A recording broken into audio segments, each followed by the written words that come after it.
Alright, y'all. I think do a little quick mini repair video here of rear brake. Should be very simple. Alright, if you caught my other video, I removed this rear brake caliper. I broke it actually, trying to get the brake line to the front to work. Tried to pry between the brake line and the cable, and that did not turn out good. And then look at this glove on. Then we the other part that broke was hang on here, let's get this out. Ordered up a new brake here. Got it right here. Next part that broke was well, it didn't break, it stripped out. But the bolt that goes right through here, there's an Allen head screw, and it goes through this aluminum. There's a beam right here. But then, I'm sorry, wrong one. This one. Right here. Try to take this out. It was seized into the aluminum casing here. The problem with that is, if you heat this up, you may get it out, or you may not, but then you burn up the rubber bushing that's in here, so you kind of lose either way. So, yeah, your choice what you're going to do.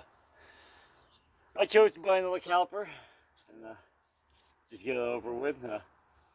Caliper came with a block out for the eliminate this cable. This is just a safety feature for when you go in the reverse. It locks the rear brake up. Come with a bracket, and I didn't even notice it come with brake pads in it too. Brake pads are already installed. I have a new set right here, but I have another Suzuki around the corner, so maybe I'll save the brakes for that. So, let's see if we can get this on here. Shouldn't be that hard.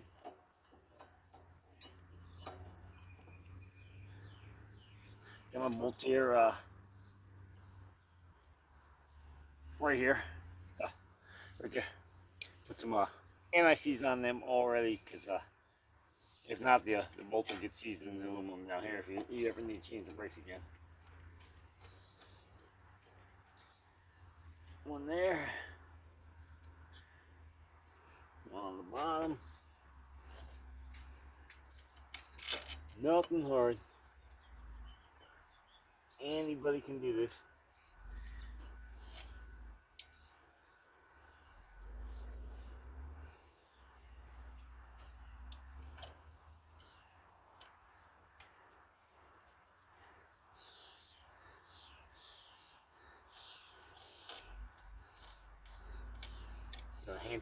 Hand tighten these bolts as tight as you can get them.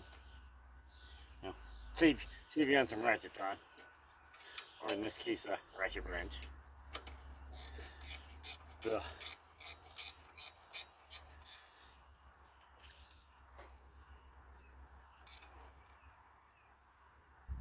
We're gonna snug them up. I mean, we're not gonna try to break something up, but we're gonna make sure they're snug because you don't want them to come loose. If anybody hasn't caught my other video on, I think it was on the front brakes I was working on, but anyway, got these ratchet wrenches here. Believe it or not, Walmart. They're hyper tough. They're just cheap ratchet wrenches, but I've had them for a couple of years now, and I've only broken one wrench, so that's pretty good. Yeah, I think they're like, the complete set's like $29 maybe. So a good set of ratchet wrenches cost you $65 plus. And I have a Craftsman set in the garage too, and I broke one of them too. So actually, I think I broke two of them.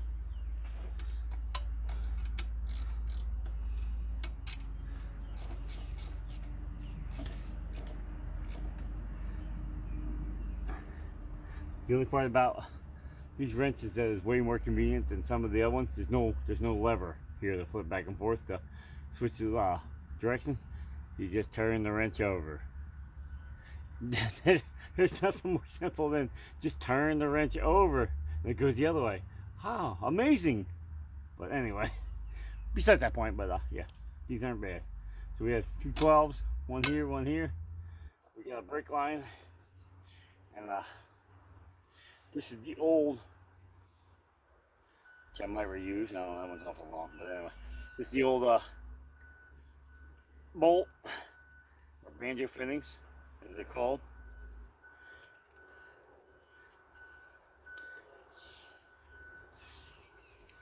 We put these little wire ties on the ends to keep the hardware from falling off. You don't end up losing it if you're reusing the stuff. I mean, you can take it off, but then you got to track where you put everything, and if your memory's not that good, you gotta also remember where you took it all from. That's why it's right back to where it came from and ready to use. Easier if I brought wire cutters out, but I'm just unscrewing the zip ties.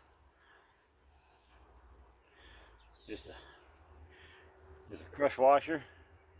You can see that. There's a bolt.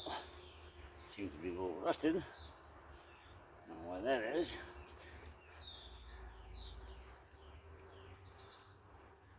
So you can get that out. Oh yeah. She's dirty. She's a dirty girl.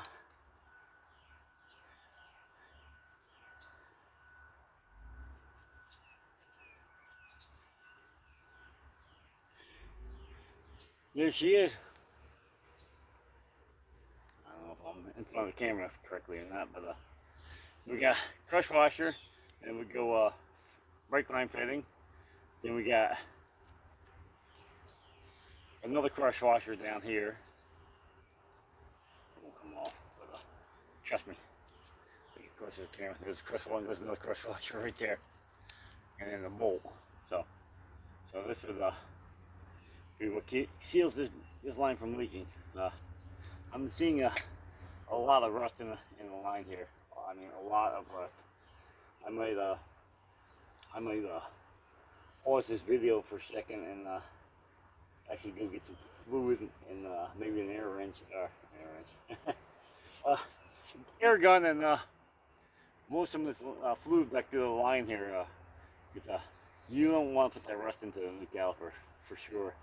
You'd rather get it flushed out now and change that fluid out, and then get all that dirt and debris and water or whatever might be in that line. You get it right back into this new caliper, and you end up seizing it. This caliper was you follow me on Instagram, you see a Instagram post I posted of the brake. The one side was there, the brake was still left. The inside went right through the brake pad, right through the steel plate, and only had a little piece of the plate, like a half circle left. So it was definitely seized up, and somebody just kept riding with it. So more power, just get it to go, and ate right through her. So not a good scenario, but we're gonna fix it the right way, because when this goes on to the next person, I don't want somebody's child or a teen or even some adult to get hurt by a brake locking up on them and send them sliding somewhere in the woods and hitting a tree or hitting somebody else, or somebody's kid, somebody's dog. So you want to do it the right way. But anyway, we're gonna pause this right here, and that way it won't make the video too long, and we're gonna get that cup off, the cap off the reservoir, and we're gonna see if we can flush the fluid through. All right, we'll be back.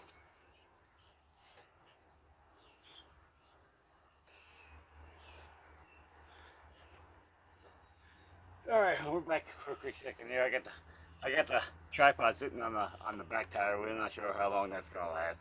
If the camera falls open, hopefully hits the ground on the grass side, not on the blacktop sidewalk side. We're gonna, there's 2 screws here for the reservoir cover. There's one. Luckily, this reservoir is plastic, unlike the one up on the handlebars to the front. The screws usually get seized in them, and you usually have to use one of them screwdrivers that you hit with a hammer and then it spins it. If not, you just strip them out. So, like I said, this one's plastic, so it's not that bad. No, that's good. We're about empty down here. Guess I took the gloves off. Easier to clean my hand than with a rag than try to clean my hand off with a glove. We're gonna try just dumping some fluid in here and see if it comes out the bottom. Of course, I'm almost out.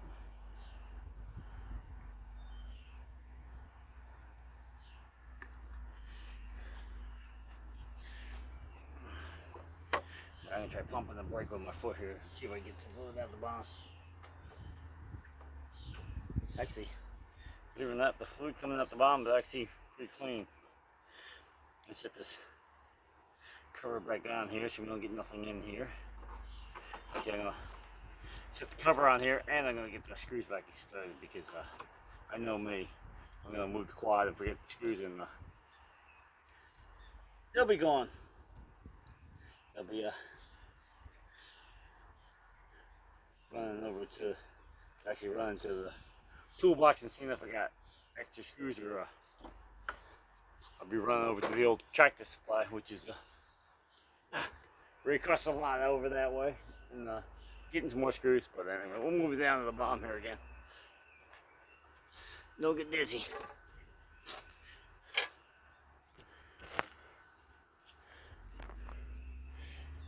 Alright, I don't know if you can see it, but the fluid is just running right out.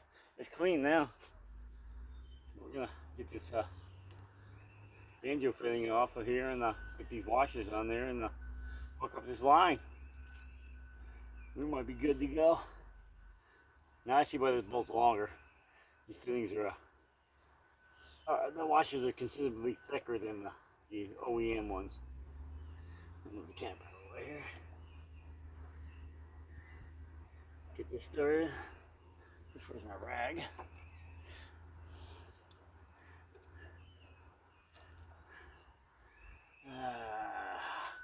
Get it out to the side here. No, we don't want it to that side. Wrong side, Gene. Let's take it all the way back off. Of course we are. We want it to this side because the holder for the line's over here.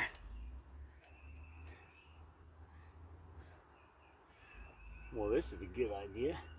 Let's put the bleeder screw right on top of the brake line. Awesome idea. I don't know if the original was like that. I don't remember. Yeah.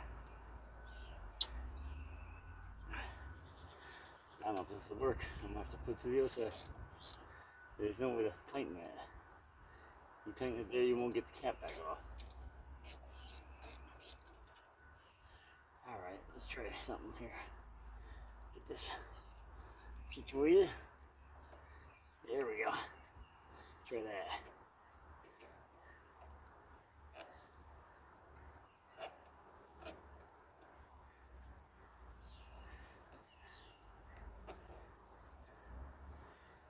Try and get enough room so I can you can turn the bleeder screw. It's a little hard to bleed the brakes when you can't turn the screw. Alright, make sure that's tight. Wait, hit the pause here for a quick second and I'll go grab some brake cleaner, and I think this is a 5/16. And why not? Might as well see if we can bleed them, right? Alright, hang on a second. Alright, we're back. Got ourselves some brake clean because brake fluid is very corrosive, so it'll take all the paint off this caliper. Plus, you want to make sure you get the brake oil off in here. Alright, we got ourselves a piece of rubber hose and a water bottle because I'm not wearing the fluid today. At least I'm not trying to wear the fluid today. That there. Get in the bottle. Just clean. Alright. Gotta reach up over here with my foot. Give her a couple pumps. Hold it down. Correct the bleeder screw. Come on.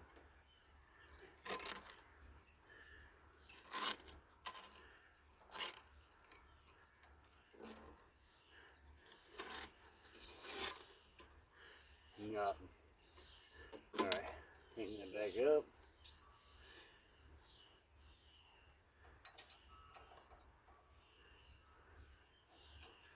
Up her again.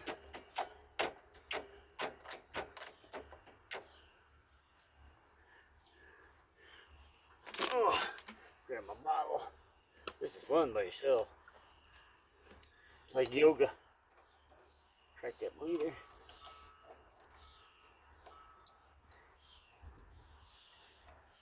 Nothing.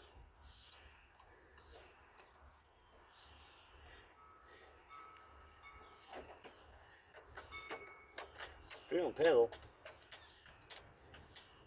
I can see the caliper moving too. Uh-oh, there's the first sign of fluid. Up again. Oh, we got good pedal. Crack that bleeder one more time. Yeah, I didn't see any air. Let's see with fluid. Keep the pedal down. Tighten that bleeder back up. Let go. Yoga class is over. See if we can pop this line and get that fluid back into here, which we did. Weighs down all over the ground.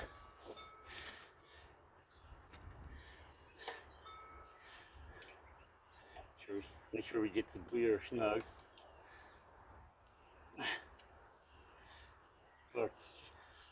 Put dust cap back on here. That way, in case you ever have to change brakes and need to bleed them again, or the master cylinder goes bad or get some other issues, you can get fluid out of there without having to poke a screwdriver or something in there, clean out the dirt.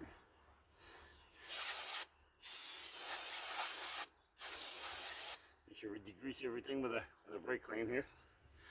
Actually, it's TRC, it's actually good brake clean for once. Alright, we'll go back up on top. I'll bring it back up. We'll check the reservoir here. I'll get dizzy. I gotta move the camera.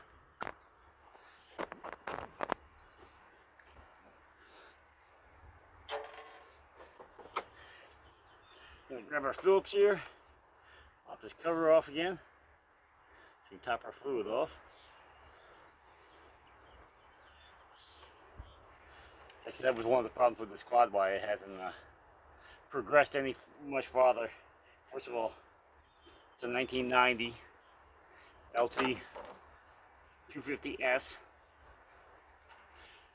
Long glass stops. Almost out.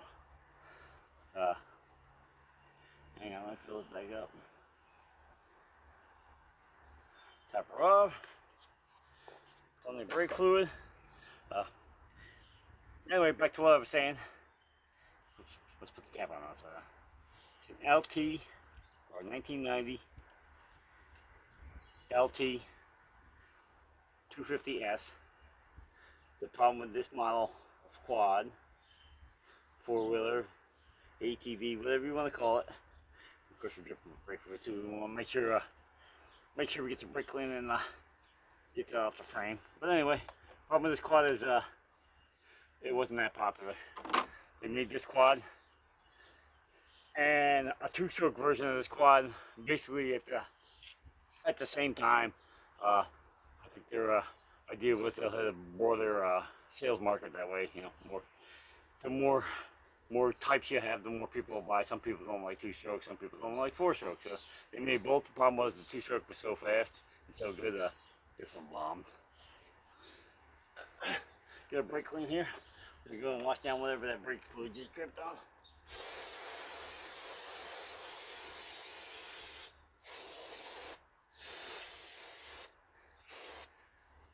You want to make sure this stuff dries. I've learned my lesson already with brake clean. Once you get the non-flammable one, this stuff, just a small spark, it'll go up in a fireball. So you definitely want to make sure you're careful with your brake clean and you make sure it all dries off before you go starting up anything. But anyway, put that back. Pick up our brake shoes. See, I have some zip ties here from I don't know what. Oh, and an O-ring. This O-ring right here is it's a seal off the carburetor actually. The screw off the top of the barrel for the slide on the carburetor. This O-ring's a weather seal. It was dry rot. 1990 till now. We got our handy dandy rubber band on here. It's tied actually on the choke. choke lever, the end of the lever broke off. It's got a fork on it that picks up and down on this. Hang on, let me set some down here. Grab something for representation. Alright. Inside, on the side of this carburetor over on this side, it's got this arm that sticks out. It's got a fork, and then there's a plunger for the choke. Well, that fork hooks under the plunger, and then when you flip it down, it picks up on the plunger. Or the other way, it's spring loaded. The other way, it'll snap back down, and then when you tip it, one of the sides of the fork is snapped right off, so it's only got one side, so it doesn't pick up on it. It just kind of pops off the side. But that's what the rubber band's for. It's holding the choke up. But it'll get fixed. We'll either order a new lever, or there's nothing to lose. I'll take that lever off and take a piece of sheet metal and I'll spot weld it to the top of it and cut the notch back out of it and give it a shot. Worst it does not work. And then I can lose anything, because if not, you're gonna throw it out anyway.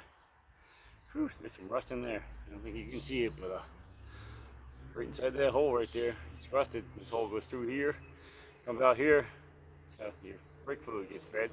Runs in these holes and out this hole into your caliper. This hole's pretty clogged, so it would have failed eventually. It would have ended up clogging up the caliper. And it wouldn't work. You end up with a seized brake, or a brake that don't work at all. Alright, that's going to take it to the end of this video, I think. I don't think there's anything else I want to show you. Got the brake on. Got the new set here. Like I said, these will be back up. In case I might actually send them when I get rid of this quad. I might just send them with that way. They got a new set of rear brakes. Still got to work on bleeding the front brakes. They won't bleed out too well, but it is what it is, and we'll get it fixed to maybe getting a new master cylinder for the front. I don't know. We'll see what happens. I figure maybe if I leave it sit here long enough, it might actually, the fluid actually might bleed down the line by itself, and then I just gotta bleed the air out. But if not, we'll fix her. But anyway, like, share. Let me tip this up a little bit. Like, share, subscribe, if you would. Let your friends know. Subscription helps. Liking the videos help. Leave a comment. Whatever it may be. I'll see if I can answer it. Don't be afraid. You ain't gonna make me mad. If you say I'm an idiot and don't know what I'm doing, or that's not the way to do it, let me know. And if it's not the way to do it, maybe you'll teach me something. But anyway, tell your friends about it, and thanks for watching. Peace.